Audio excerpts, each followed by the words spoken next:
Doença mental. Você pegou esse contexto? Não, eu peguei um contexto que quando eu entrei para medicina, eu não sabia o que que ia fazer. Quando chegou ali no terceiro ano, eu fui assistir uma palestra, e essa palestra, o tema era Ser ou Estar Consciente. Achei o tema lindo, mas Maravilhoso.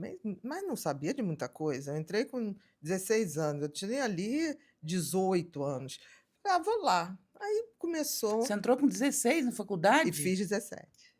Nossa, você entrou Pois é. muito Não, mas novinha. foi um erro. Não foi genialidade não, foi um É, porque eu erro. já estou achando que você Porque era um prodígio. antigamente o primário tinha uma coisa chamada era um ano que acrescentava antes de você ir para o ginásio. Tinha um ano a mais, que era um tal quinto ano, que fazia um preparatório para você ir. Eu entrei numa escola, que era a escola que minha irmã estudava, e do segundo para o terceiro ano, eu não sei o que aconteceu, realmente não sei, eu fui parar no primeiro ginasial no ano seguinte, erraram meu nome, jogaram numa turma. Quando eu cheguei na turma, eu não reconheci ninguém dos meus amiguinhos do ano passado, fiquei meio apavorada. Eu tinha o primário, assim, no início é tia, né, tem uma tia para tudo. Sim. Aí, de repente, era um tal de bate um sinal, sai uma pessoa, entra outro tio, outra tia, eu falei: "Gente, tem alguma coisa errada, eu não sei onde eu tô".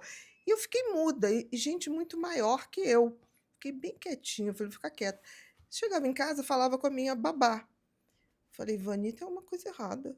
Eu tô numa escola que eu não sei o que que eu tô fazendo lá". "Não, mas não é a escola". Eu falei: "É a escola, mas tem alguma coisa errada. Tem mais de 5 tios. E eles dão matéria, matéria, matéria, eu não tenho condição de copiar aquilo tudo", porque eu levei um caderninho para uma tia, e o povo tinha aqueles caderno grosso de É porque já tinha matérias. mudado pro quando matéria fica Eu só sei que eu fragmentada. fiquei 1 mês chorando, 2 meses chorando, chorando, e minha babá não, aí chegou uma hora, eu falei: "Não vou mais para a escola não", aí minha babá me levava para a igreja, para tipo: "Vamos rezar que isso vai passar". Ai, Aí chegou um dia que a minha irmã chegou e falou: "O "Que está acontecendo que eu não te achei lá na escola?", que ficava no outro prédio. Eu falei: "Eu sou uma burra, não estou entendendo nada, tá-tá-tá". Aí minha irmã: "Que professores são? Que tios são esses?". "Fulano, fulano", minha irmã 5 anos mais velha que eu. "Ana, Aninha, você tá no ginásio". Eu falei: "Não, tá". Aí minha irmã foi lá comigo.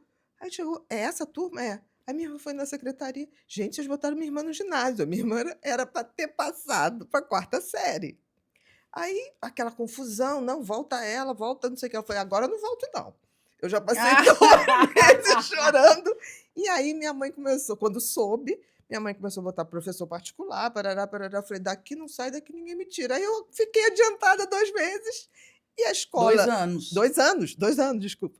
A escola encobriu, porque era um erro que eles não tinham Deles. como. Falei: "Não saio daqui". E isso eu adiantei. E aí você entrou na faculdade de medicina com 16 É, eu fiz anos. 17 logo, né. Então, com Nossa. 18 anos, eu fui nessa palestra e era um psiquiatra, Oswaldo Said. Olhei aquilo e falei: "Que interessante que esse cara fala". Tanto que no Mentes Perigosas tem um capítulo que eu falo dessa aula, o ser ou o estar consciente. Uhum. Foi essa aula que ficou na minha memória, né. Aí todo mundo saindo: "Ah, que saco", achei que era alguma coisa de anatomia cerebral, todo mundo foi embora. No final da palestra, eu fui lá, e falei: "Senhor, como é que eu posso saber mais disso?". Aí ele: "Você vai fazer o quê?". Eu falei: "Não, eu estou no terceiro ano, eu estou na clínica geral". Aí ele falou: "Quer trabalhar comigo?". Aí eu falei: "Aonde?". "Ah, no hospital psiquiátrico, tá-tá-tá". A gente, para entender de ser e estar, a gente tem que entender da mentalidade, do comportamento humano, Do parara. que é consciência, né. Aí eu falei: "Tá bom", não sabia nem o que que eu estava me metendo. E aí começou um estágio, era toda quarta-feira, num hospital que era aqueles hospital do INAMPS, que hoje não tem mais, era 1000 pacientes, era um sanatório daqueles. Mas eu vou te dizer, ali eu aprendi tudo, tudo que você possa imaginar. E o Oswaldo Said era um professor que ele falava de filosofia, ele Ah, eu falava amo. de grandes textos, e ele era muito duro no início, né, ele chegou, a primeira anamnese que eu fiz, ele fez assim: "Tá uma porcaria". Eu falei: "Então me diz como é que faz melhor". Ele falou: "Vai descobrir". Fiquei que nem uma louca, fui para biblioteca, fiz uma anamnese que eu falei: "Também agora eu vou dar um toque meu". No final, 3 hipóteses diagnósticas, 3 hipóteses de condutas terapêuticas. Aí, semana seguinte, entreguei. Ele olhou, olhou: "Onde você tirou isso?". Falei: juntei uma opção de livro e o final da minha cabeça. Ele falou: "Tá bom, excelente, vamos padronizar isso aqui, Olha só. vamos padronizar". E aí eu brincava com os pacientes e eu tinha uma habilidade com gente que ele ficava da janela às vezes: "Vai lá, aborda aquele paciente". Aí eu ia lá, aí ele falou: "Ele não te agrediu?" Eu falei: "Não, vai lá, vai daquele ali". Aí por fim um dia ele chegou para mim: "Eu tenho que admitir uma coisa, você tem efeito xamã".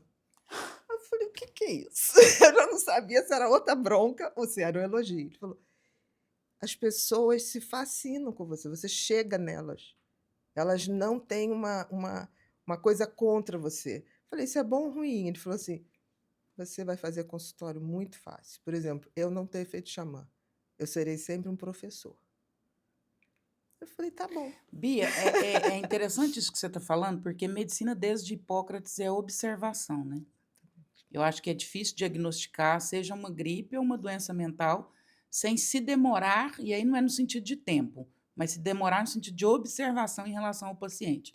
A medicina atual, então, vai viver um problema, né, porque, inclusive pelo aceleramento dessa geração e por tudo que nós estamos assistindo, é difícil, qual que é a perspectiva? O que que você enxerga? Porque aí quando você me traz essa sensibilidade sua com pessoas, e até a gente falando um pouco ontem sobre o caso da minha irmã, né, que Uhum. talvez se tivesse tido uma conversa, talvez a conduta teria sido outra e não Totalmente teria diferente. chegado ao óbito.